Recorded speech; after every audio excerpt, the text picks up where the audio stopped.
Primeira carta aos Coríntios, capítulo 12 e o verso 27.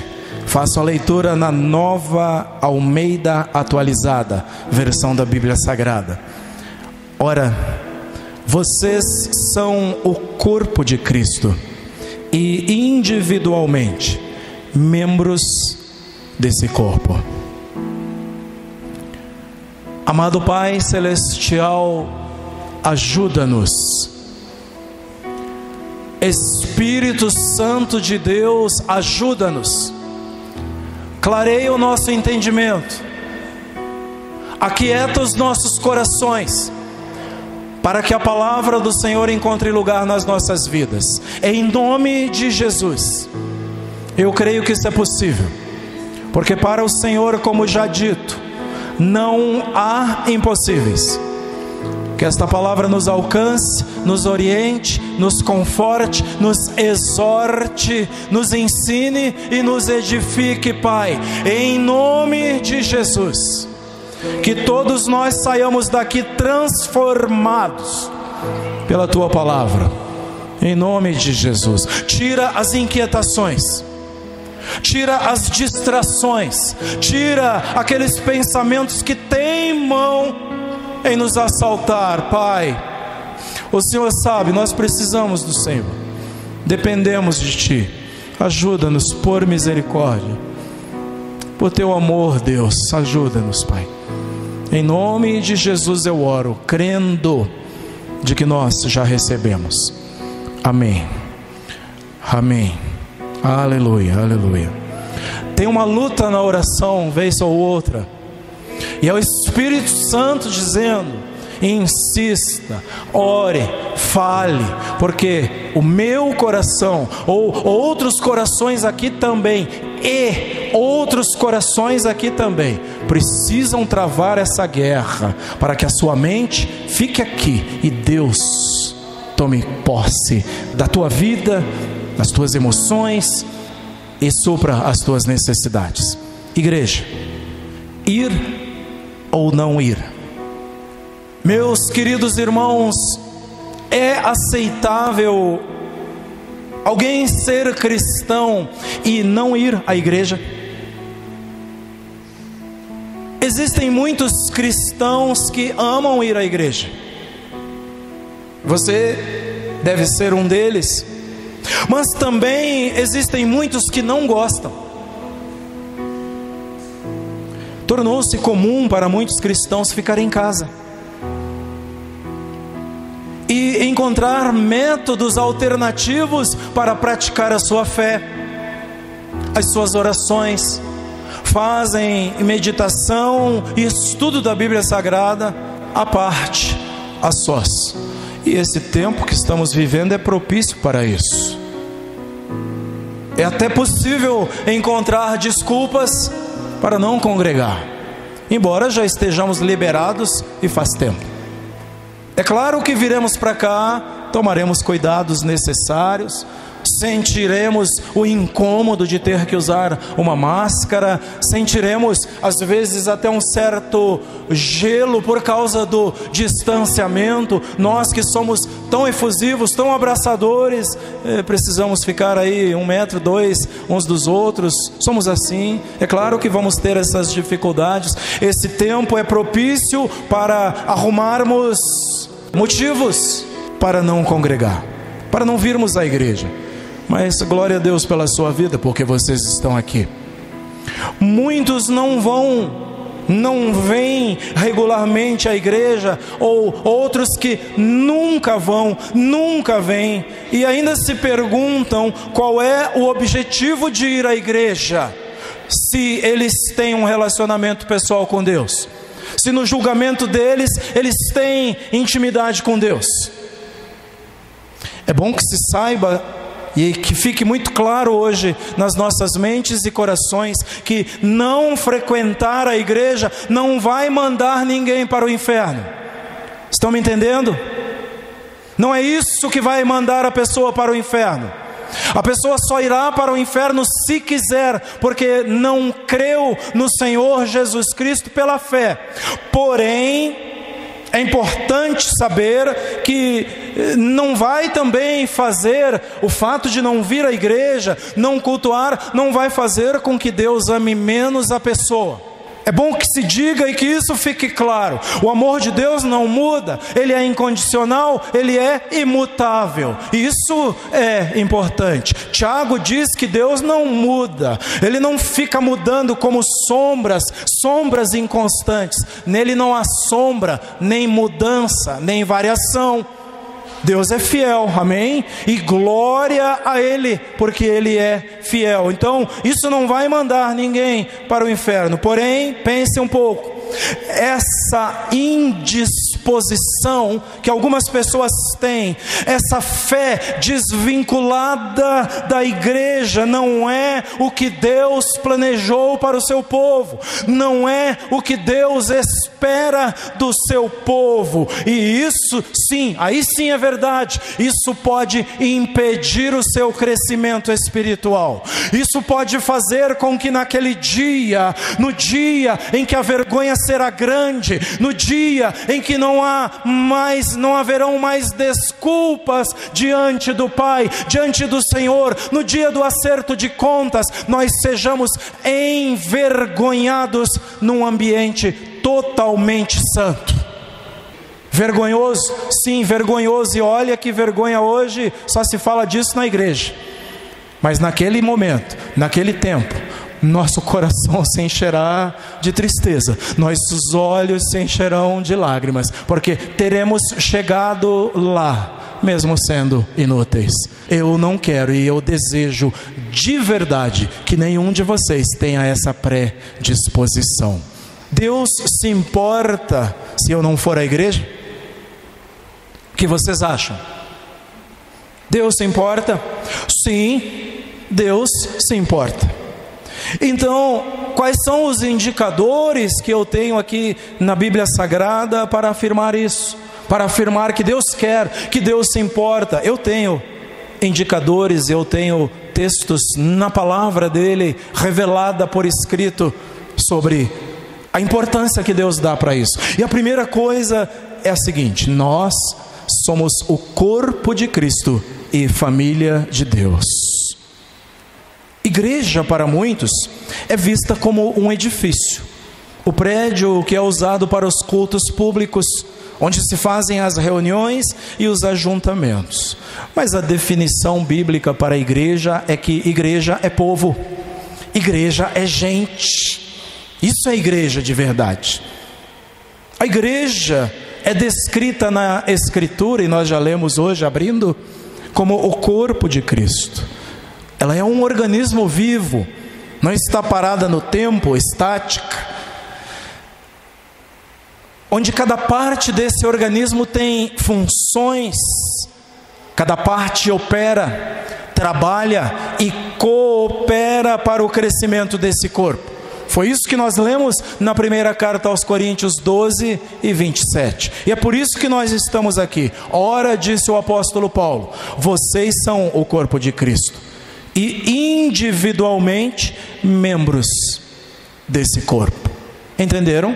Somos o corpo de Cristo e individualmente cada um de nós faz parte, tem funções nesse corpo. Mas a igreja, pela Bíblia ficamos sabendo também, é um ajuntamento, é uma assembleia de pessoas, é um grupo. Olhem como Paulo saúda os irmãos da igreja de Corinto. Em 1 Coríntios capítulo 1, versos 2 e 3, Paulo se dirige a eles assim: a igreja de Deus que está em Corinto, aos santificados em Cristo Jesus, chamados para ser santos, com todos os que em todos os lugares invocam o nome de nosso Senhor Jesus Cristo, Senhor deles e nosso, Que a graça e a paz de Deus, nosso Pai, e do nosso Senhor Jesus Cristo estejam com vocês. Paulo está se dirigindo para gente, para pessoas. Ele os chama de santificados, ou seja, gente separada, gente que separa as suas vidas para o serviço, para o trabalho, para a obra. Ele fala com eles e ele diz que eles foram chamados, convocados, vocacionados para serem santos. Então, igreja é gente. Igreja são crentes vivos, em ação. É gente que é perseguida, é gente que é combatida, e ficamos sabendo disso lendo a palavra de Deus. Paulo pregou o Evangelho depois de recebê-lo por revelação do próprio Senhor Jesus Cristo. E ouça o que ele diz em Gálatas 1 e o verso 13. Porque vocês ouviram sobre o meu estilo de vida anterior no judaísmo, com que intensidade, olhem bem, persegui a igreja de Deus e tentei destruí-la. E ele diz ainda mais, agora em 1 Coríntios 15 e 9, pois eu sou o menor dos apóstolos, e nem mesmo mereço ser chamado apóstolo, porque persegui a igreja de Deus. Igreja é gente, igreja é povo, povo que é perseguido, povo que é combatido, é buscado para ser destruído. A igreja são todas as pessoas que confiaram em Cristo, que amam a Cristo e são por Ele, por Jesus Cristo, edificados e portanto estão crescendo. Lembram-se do que disse Pedro após fazer sua confissão a respeito de Cristo? O que Jesus lhe disse, lembram-se disso? Também eu lhe digo que você é Pedro, disse-lhe Jesus, e sobre esta pedra edificarei a minha igreja, e as portas do inferno não prevalecerão contra ela. Mateus 16, 18. Igreja é povo, é gente contra quem se levantam as potestades, como dito daqui desse púlpito hoje pela noite, contra quem se levantam as hostes da maldade, contra quem se levanta o diabo e seus ajudadores. Igreja é gente. A igreja não é uma prática individual. Ser igreja não é praticar um culto individual. É algo que nós fazemos, construímos e operamos juntos. A igreja é uma demonstração do poder dos juntos. Juntos somos mais fortes, juntos somos invencíveis. Voltem para as palavras de Jesus: edificarei a minha igreja. Jesus está dizendo, juntos somos invencíveis, porque Ele disse, as portas do inferno não prevalecerão contra ela. Juntos tem um poder imensurável. Juntos. A vida cristã não é apenas o que você faz sozinho. A vida cristã é também o que nós fazemos juntos, uns com os outros. Por isso, precisamos ser igreja, vir à igreja. Biblicamente, a igreja é considerada a família de Deus. Ora, meus irmãos, família é um grupo de pessoas onde os membros dependem uns dos outros. É assim ou não? Família é um grupo de pessoas onde as pessoas contribuem e cooperam e operam umas com as outras, onde anda-se junto, onde depende-se uns dos outros. Isso é família, e isso vale para a igreja. Se não frequentarmos a igreja, negaremos o desejo de Deus para o seu povo, o desejo de que vivamos em comunidade. Olhemos para esta palavra comunidade. Gente que tem coisas em comum. Estão comigo? Gente que adora o mesmo Deus, aleluia, coisas em comum, gente que adora o mesmo Senhor Jesus Cristo, que foi encontrada por Ele, foi salva por Ele, e agora ama esse mesmo Senhor Jesus Cristo. Família, igreja que é uma família, tem coisas em comum, ela é uma comunidade, onde opera um só Espírito, que é o Espírito de Deus, capacitando e operando através da vida de cada um. Comunidade, coisas em comum, isso é ser igreja. Portanto, nós somos o corpo de Cristo e nós somos família de Deus. Segunda coisa, ir à igreja é o que Jesus fez. Uma razão pela qual sabemos que Deus valorizou ir à igreja é porque ir à igreja foi a prática do Senhor Jesus. A Bíblia diz que Jesus foi para Nazaré, onde havia sido criado, e num sábado entrou na sinagoga, segundo o seu costume, e levantou-se para ler. Lucas capítulo 4 e o verso 16. Ouviram o que disse Lucas? Ele fez isso num sábado, segundo era o seu costume. Jesus tinha o hábito de congregar, tinha o hábito de ir à sinagoga, que era o que mais se aproximava da igreja naquela época. Como discípulos de Jesus, todos nós somos chamados a fazer o que Ele fez. Um discípulo imita o seu mestre em tudo. Ele se veste como o seu mestre, ele fala como o seu mestre, e ele pratica as mesmas obras do seu mestre. Amém, discípulos e discípulas de Jesus Cristo? Como discípulos e discípulas, somos convocados a fazer como fez Jesus.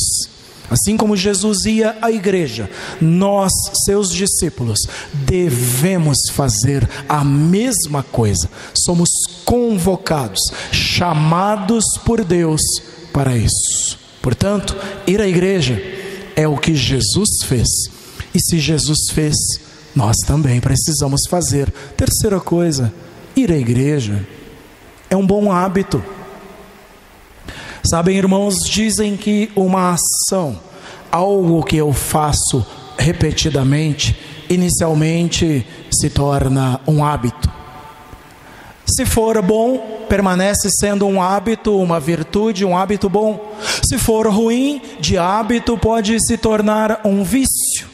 Mas o chamado esta noite é para que todos nós possamos adquirir o hábito saudável de congregar, o hábito saudável de ir à igreja. Ir à igreja é um bom hábito. Devemos fazer isso porque ir à igreja é um hábito saudável. Escutem o que diz o escritor aos Hebreus, em Hebreus 10, 25. Não deixemos de nos congregar, como é costume de alguns.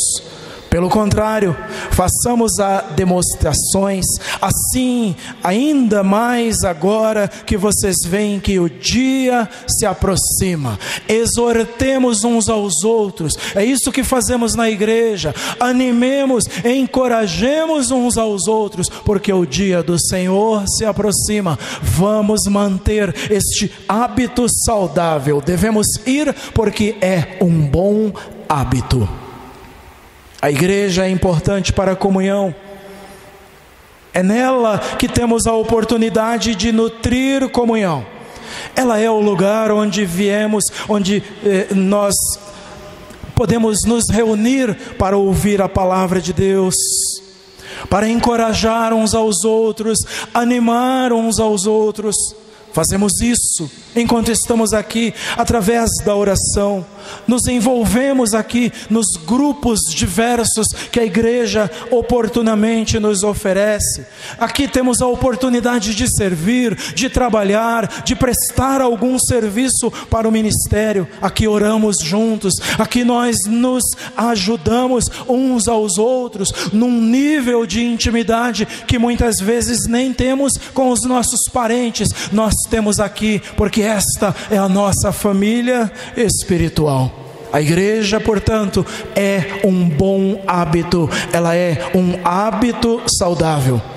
Quando isso se torna a nossa prática, nós nos beneficiamos com os dons uns dos outros. Você está aqui esta noite para que Deus use os seus dons para edificar a minha vida, para edificar a vida de quem está ao seu lado, à sua frente, está junto com você. É aqui que nós nos beneficiamos da vida uns dos outros. Aqueles com quem estamos em comunidade também nos beneficiam, assim como nós os beneficiamos. Desenvolva esse hábito saudável, continue praticando isso. Quarta coisa que temos aqui é que a igreja é um lugar para crescer espiritualmente. Para todo cristão, meus irmãos, a igreja é o lugar de crescimento espiritual. Nós nos juntamos a uma igreja porque é o que Cristo nos chamou para fazer. Nos unimos a uma igreja porque é isso que Cristo nos ordenou a fazer. Cristo nos tornou igreja, isto é, nós somos membros do seu próprio corpo, do corpo cujo cabeça é Ele. Quando estamos em união com os crentes em Jesus, uns com os outros, nós estamos, portanto, em união com Cristo.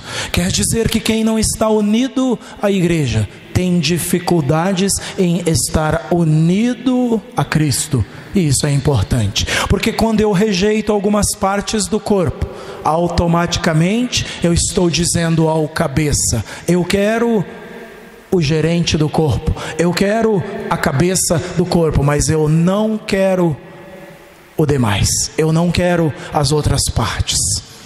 Se o foco da comunidade está em Cristo, é aqui que nós vamos ser edificados, é lugar para crescer. Vejam, na igreja nós nos inspiramos a modelar as nossas vidas, a orientar as nossas vidas, a pautar as nossas vidas pelo modelo que é Jesus Cristo. Ele é o modelo. Ele é o modelo para viver uma vida mais piedosa, uma vida de renúncia, uma vida de ajuda, de misericórdia. Jesus é o modelo. Nós descobriremos para o que nós estamos aqui.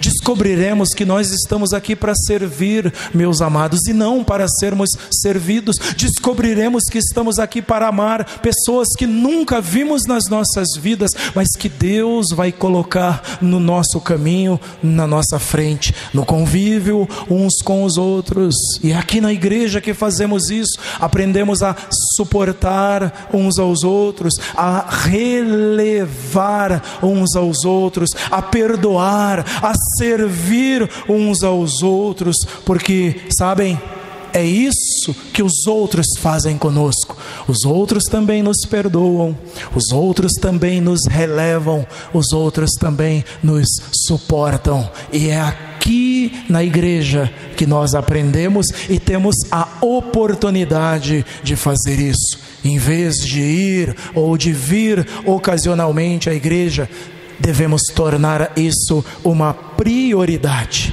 É uma parte de quem somos. Nós somos crentes no Senhor, e se cremos no Senhor, Ele é o cabeça da igreja, então é na igreja que nós encontraremos a plenitude da comunhão com Ele.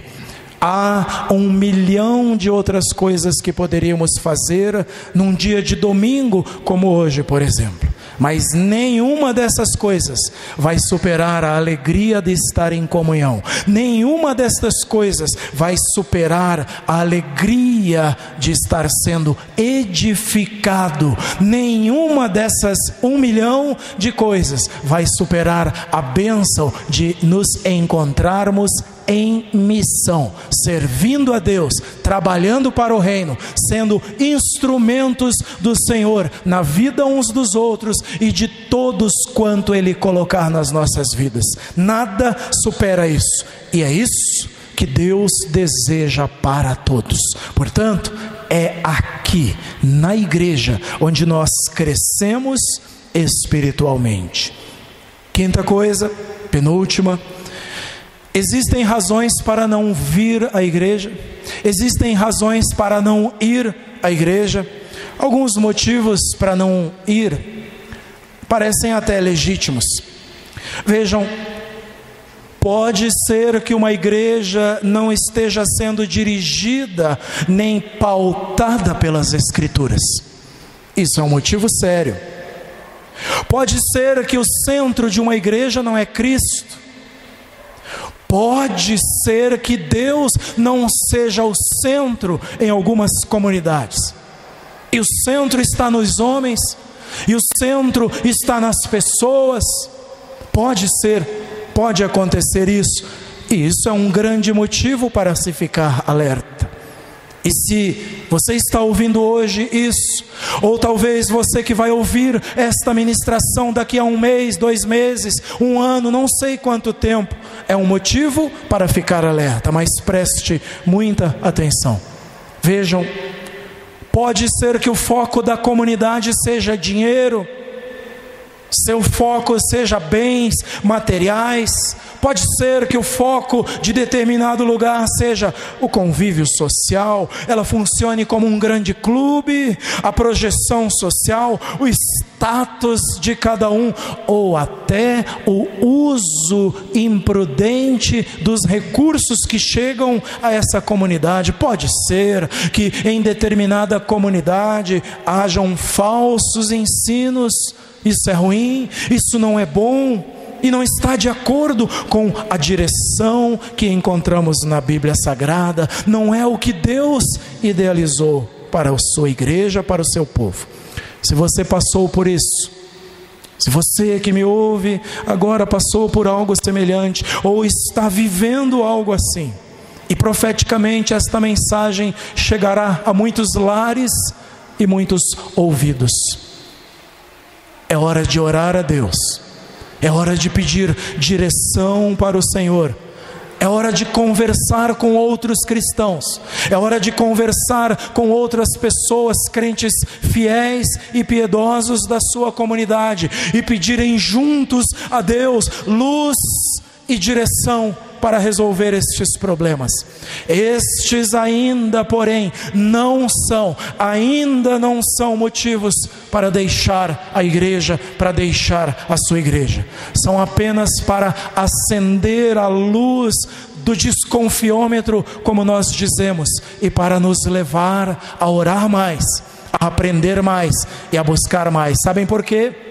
Porque pode ser, para você que me ouve hoje, para você que vai me ouvir daqui a um tempo, pode ser que você mesmo, você mesma seja o agente de mudança que Deus vai usar para transformar esta comunidade, para transformar este povo, não de qualquer jeito, mas debaixo da direção do Espírito Santo, debaixo da orientação do Espírito Santo, para que esta comunidade cresça saudável como o Senhor projetou para ela. Então, portanto, não se precipite. Mesmo que hajam motivos para não vir, venha. Mesmo que hajam razões para não ir, vá à igreja. E por último, por que é que às vezes rejeitamos a igreja? Por que é que talvez você que me ouve está rejeitando a igreja? Pode ser que isso esteja acontecendo. Pode ser que Deus coloque essa semana na sua vida gente que não quer saber da igreja. E eu sei que muitos de vocês já passaram por gente assim, por pessoas que estão perdidas, sem foco e sem direção. E a última coisa que eles querem é a igreja, porque foram feridos na igreja. Porque a igreja, ao invés de abraçá-los e acolhê-los, os rejeitou. Porque a igreja lhes fez mais mal do que bem. Pode ser. Deus pode colocar gente assim nas nossas vidas e no nosso caminho. Se você está assim, É hora de examinar o coração. Se a pessoa estiver assim, é hora de examinar-se, examinar a si mesmo, como diz a Bíblia Sagrada, e descobrir por que a pessoa está se fechando. Por que você está se fechando? Pode ser que você esteja rejeitando a adoração. Pode ser que você esteja rejeitando a missão da igreja. Para falar de duas coisas, por exemplo, pode-se rejeitar a adoração a Deus por um desconforto que ela causa, por causa do seu estilo, por causa da maneira como a adoração onde você está é executada. Você que está aqui hoje, e eu creio que muito mais aqueles que ouvirão esta ministração no futuro. Mas saibam que adorar é necessário. Estão aqui comigo os ministros de louvor. Adorar é essencial. Igreja, adorar é essencial, é indispensável. O cristianismo é uma expressão de fé com canto e com música. Vejam, a palavra diz: deixem-se encher pelo Espírito, falando entre vocês com salmos, hinos e cânticos espirituais, cantando e louvando com o coração ao Senhor. Efésios 5 e o verso 19. Após a sua última refeição com os seus amigos mais chegados, a última refeição com os seus amigos íntimos, antes de partir para o momento mais angustiante da sua vida, Jesus e os discípulos cantaram, diz a Escritura, tendo cantado um hino, saíram para o Monte das Oliveiras.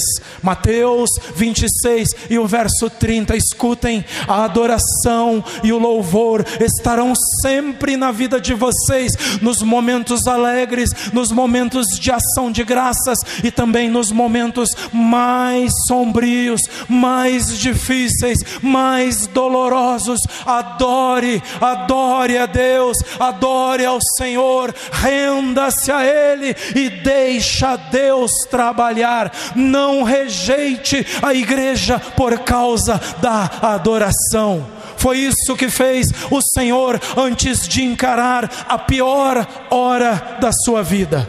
Ore e peça a Deus que ajude os ministros da sua congregação, orientando-os, dirigindo-os, os ministros de louvor, para que Deus trabalhe no seu coração, para que Deus lhes dê sempre coisa nova, alimento novo, alimento para ser digerido, trabalhado no coração deles mesmos, para que depois nós todos possamos ser edificados pela bênção que Deus vai fazer na vida de cada um. Orem para que Deus fale ao coração deles e para que Deus faça mudanças em você mesmo e neles também, porque muitas vezes a mudança só terá sentido se ela começar comigo. Porque é que eu rejeito a adoração? Deus precisa trabalhar em mim primeiro, Deus precisa trabalhar no meu coração primeiro, porque se o meu Jesus adorava,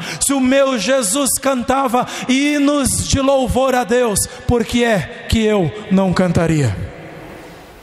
Aleluia, aleluia. E finalmente, talvez você rejeite a missão, porque a missão é desconfortável. Olhe bem para isso. A missão da igreja é desconfortável. Amar quem você nunca viu. Olhe bem. Amar estas pessoas incondicionalmente. Gente que vai te dar trabalho, gente que vai te tirar da cama pelas madrugadas, gente que vai consumir momentos de oração. Não é fácil, irmãos, não é fácil se doar como intercessor. Concordam comigo ou não? Ser um intercessor vai fazer você abrir mão da sua agenda. Ser um intercessor vai fazer você abrir mão do teu conforto. e dobrar os joelhos e clamar a Deus por gente que você nunca viu. Escuta, a missão é desconfortável. Talvez isso seja uma barreira no teu coração para não ser igreja. A missão te deixa desconfortável, porque a missão envolve doar-se. Deus me deu, mas não é meu, é do reino, porque a fonte de todas as coisas não secou.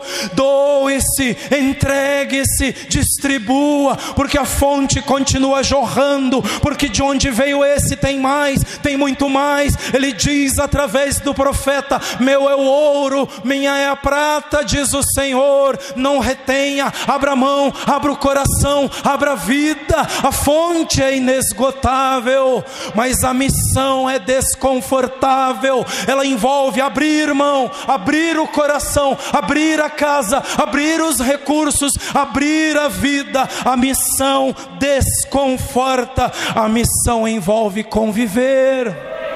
A missão envolve sentar ao lado de gente que muitas vezes me chateou, mas eu preciso sentar aqui junto com ela e adorar a Deus e dizer: antes que Deus mude a pessoa, Deus precisa mudar a mim primeiro.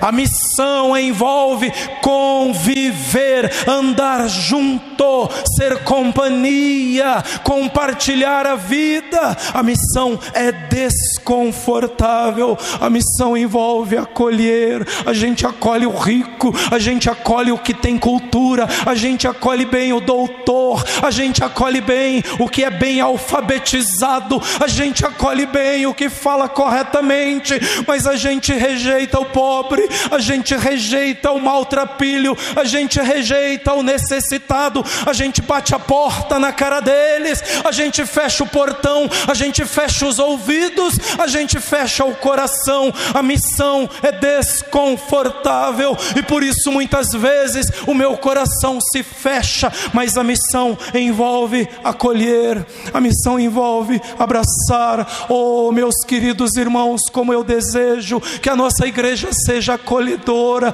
Não importa se não somos muitos, nós precisamos ser acolhedores. As pessoas precisam chegar aqui e encontrar não uma casa de oração, mas encontrar um lar cheio de gente feliz e abençoada, um lar onde o Pai habita, um lar que nos faz chorar ao ver as necessidades. A missão envolve nós rejeitarmos o nosso próprio conforto em prol da vida dos outros. A missão é difícil, a missão muitas vezes nos cansa, a missão dá trabalho, meus irmãos. A missão envolve conduzir, não basta a pessoa vir. Cadê os irmãos que acabaram de chegar? Cadê aqueles que acabaram de dizer sim? Cadê aqueles que estão para se batizar? Vão hoje mesmo, amanhã, essa semana, saiam, vão atrás desses irmãos, vão falar. A missão envolve conduzir, é colocar o ombro na carga do outro e dizer: vamos junto, não tem problema,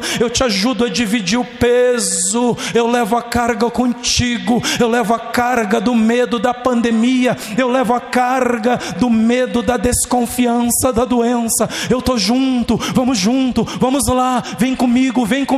Façam como fez Moisés com o seu cunhado Obabe, façam como Moisés fez. Ele disse: olha, Obabe, nós estamos indo para um lugar de delícias, nós estamos indo para uma terra que mana leite e mel, terra que o nosso Deus nos prometeu. Vem com a gente, venha com a gente, e nós vamos repartir com você todas as bênçãos que o nosso Deus nos der. As pessoas precisam ser conduzidas, elas estão esperando convites como esse. Eu vou repartir com você toda a graça, toda a bênção que o nosso Deus nos der. Tudo que Deus me trouxe trouxer, tudo que o Senhor nos der, nós vamos repartir com você. A missão é essa. A missão envolve conduzir pessoas. A missão requer envolvimento. A missão requer que eu me envolva, que você se envolva com a vida, com o tempo, com os recursos que Deus te deu, recursos financeiros, recursos que vieram do Senhor. A missão envolve participar com esses recursos. Talvez seja isso.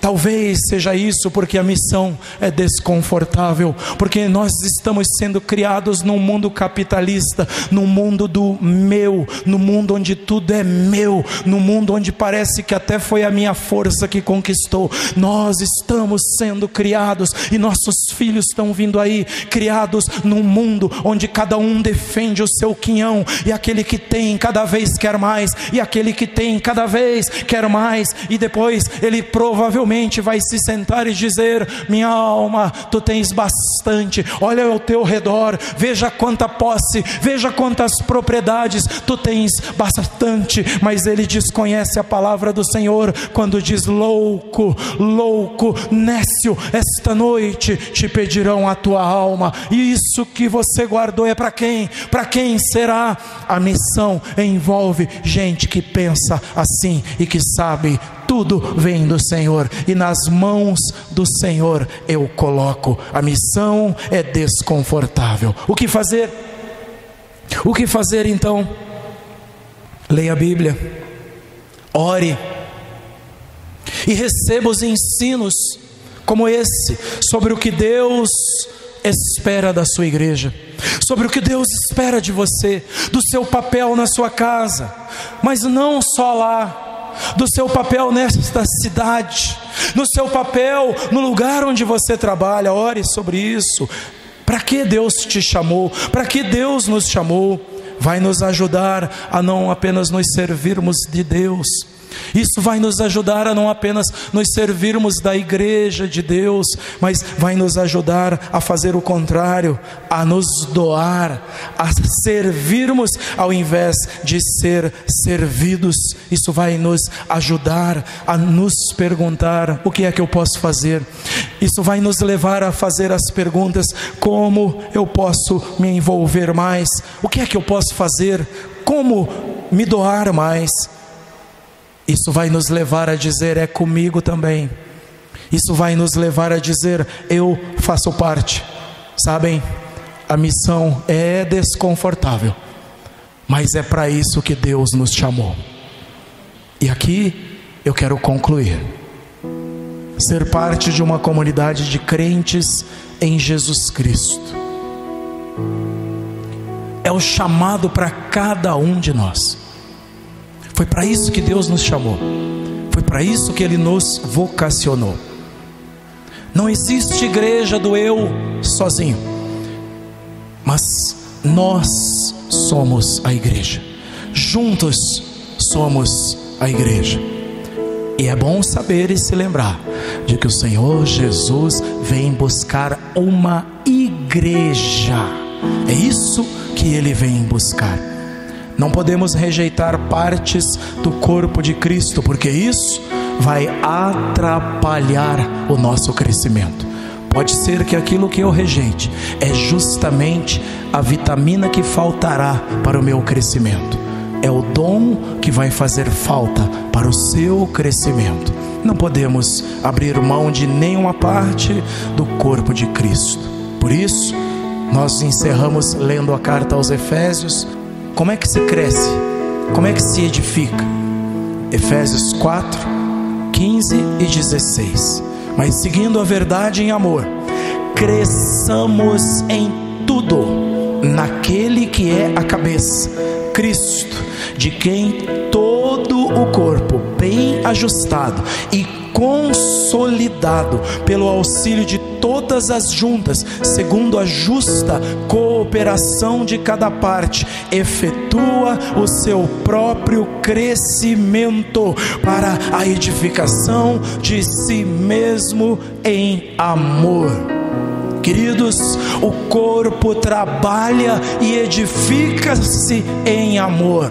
Você me pergunta, peraí, mas não foi Jesus que disse: edificarei a minha igreja? Sim, Ele a edificará, porque Ele é o cabeça, mas cada parte desse corpo tem uma função. É isso que está ensinando o apóstolo Paulo, e só cresce, está aí em Efésios 4, 15 e 16, só cresce quando cada parte executa a sua função. Eu preciso de você, meu irmão, eu preciso do seu dom, minha irmã, do seu dom, meu irmão, eu preciso de vocês, igreja, porque é com vocês que eu cresço. É louco isso, não é verdade? É louco isso, mas Deus escolheu as coisas loucas deste mundo para envergonhar as sábias. Deus escolheu aquelas que nada são, diz o apóstolo Paulo, para reduzir a pó, para reduzir a nada aquelas que se acham, aquelas que são.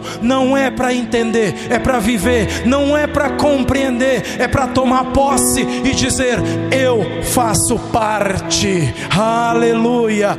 Venha à igreja. Temos muitas razões para vir, para ir à igreja, e faça isso, mesmo que você não sinta vontade. Faça-o em obediência a Deus e a sua vontade. Amém? Que Deus te abençoe, que o Senhor nos abençoe. Fique de pé, por gentileza.